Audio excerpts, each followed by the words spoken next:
எதிர்க்கட்சி தலைவர் என்ற அடிப்படையில் 2026 ஓரணியில் தமிழகம் என்று திராவிட முன்னேற்றக் கழகத்தினுடைய தலைவர், தமிழ்நாட்டு முதலமைச்சர் அவர்களுடைய பரப்புரை மிகப்பெரிய ஒரு வரவேற்பை பெற்றிருக்கக்கூடிய ஒரு சூழலில் அதிமுக சார்பில் இது போன்ற ஒரு பரப்புரையை செய்து வருகிறார்.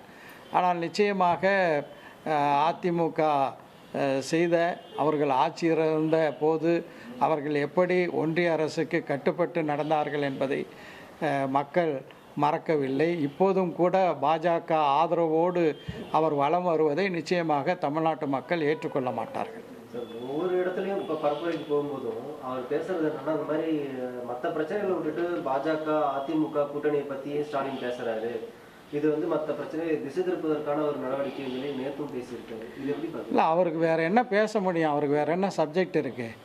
அவருக்கு சப்ஜெக்டே முதலமைச்சருடைய அரசு சிறப்பான முறையில் செயலாற்றுகிறது. முதலமைச்சர் அவர்கள் இப்போது மருத்துவமனையில் அனுமதிக்கப்பட்டிருக்கிறார்கள். தமிழ்நாடு முதலமைச்சர் அவர்கள் விரைந்து நலம் பெற்று இல்லம் திரும்பி மீண்டும் முழு நேரமாக அரசு பணிகளை செய்ய வேண்டும் என்று பிரார்த்தித்துக் கொள்கிறோம். ஆனால் மருத்துவமனையில் இருந்தபோதும் கூட கடமை தவறாமல் ஆட்சி குறித்த பணிகளை செய்து வருகிறார்.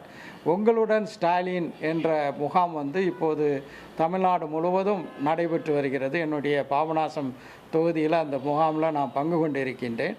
மிக ஆர்வமாக மிக குறுகிய நேரத்தில் மக்கள் தங்களுடைய பிரச்சனைகளை அரசு அதிகாரிகள் கவனத்திற்கு கொண்டு வரும்போது அன்றே அதற்கான தீர்வு காணக்கூடிய ஒரு நிலையில் மக்கள் மத்தியில் இது போன்ற தமிழ்நாடு அரசாங்கத்தினுடைய திமுக ஆட்சியினுடைய நலத்திட்டங்கள் மிக சிறப்பாக சென்று கொண்டிருக்கக்கூடிய ஒரு சூழலில் முதலமைச்சரை மையப்படுத்தி தான் எதிர்க்கட்சி தலைவர் பரப்புரை செய்ய வேண்டும்.